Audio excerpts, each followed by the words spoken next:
Guys, kaya magbangkir na guys. Yan, nakakapunti namin. Yan, si kanmate namin, si Gondo, taga Cebu.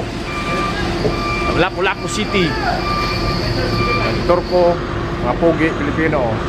Ay, makmak yan, West, Ilonggo, Iloilo.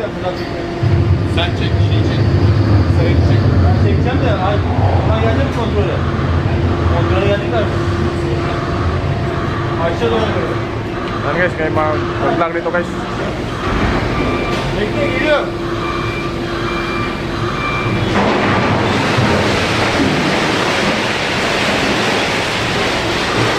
So dito na pala kami magbangker guys.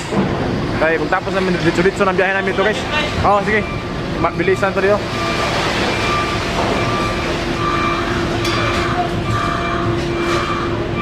So ngayon guys, na-duty man si Chris. Ako man na pumalit sa OS kasi hanggang may watch tawagin kaya ako Dick Watts Ibin Limonel kasi kakain sa ngayon. Kasi alas 5 na, magkalasas na dito. So abang lang guys kasi malalaman nyo kung ano yung mga tungkol sa pagsiman ba, pag-vlog, at sa ano biyahe. Kasunod, magparapolo ko guys, hulaan nyo kung saan akong biyahe sunod. Bigay ako ng 3 tao, tag 500. So, pagkisin lang ako kung kailan yan. So, abangan nyo guys.